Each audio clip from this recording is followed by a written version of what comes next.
فرمایا کہ 3 چیزیں ایسی ہیں کہ مرنے کے بعد بھی وہ انسان کے اعمال میں اضافہ کرتی رہتی ہیں۔ وہ کیا ہیں کہ کوئی آدمی ایک ایسا علم چھوڑ کر گیا ہو جس سے لوگ فائدہ اٹھا رہے ہیں۔ علم یعنی کوئی لوگوں کو علم سکھا دیا، تعلیم دے دی، تو جب تک وہ اس علم پر عمل کرتے رہیں گے یا دوسروں کو پہنچاتے رہیں گے، اس کا ثواب اس پڑھانے والے کو ملتا رہے گا۔ کسی نے کوئی کتاب لکھ دی اور اس سے لوگوں کو فائدہ پہنچ رہا ہے، تو جب تک پہنچتا رہے گا اس کے نامہ اعمال میں اضافہ ہوتا رہے گا۔ اور صدقہ جاریہ،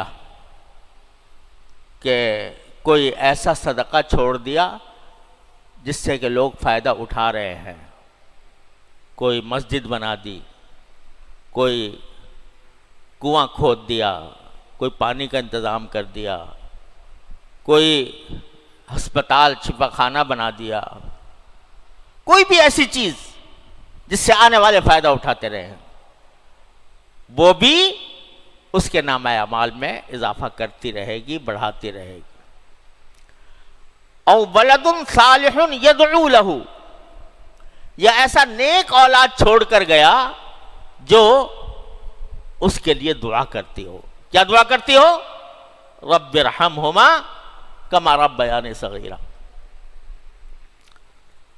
اس کے لیے ایصال ثواب کرتی ہو، کچھ تلاوت کر کے ایصال ثواب کر دیا، کچھ صدقے دے کے ایصال ثواب کر دیا، کوئی نماز پڑھ کے کر دیا، تسبیح کر کے کر دیا، یہ بھی ان کے تک پہنچتا ہے اللہ تعالیٰ کے فضل و کرم سے، اور اللہ تعالیٰ کے فرشتے اس کے پاس لے کر جاتے ہیں کہ یہ تحفہ ہے جو فلاں نے تمہارے لیے بھیجا ہے۔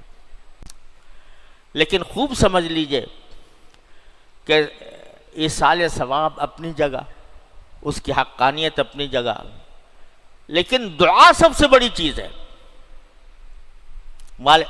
والدین کے لیے دعا کہ یا اللہ ان کو رحمت، رب ارحمہما کما ربیانی صغیرا، ایصال ثواب سے زیادہ دعا کا فائدہ ہے۔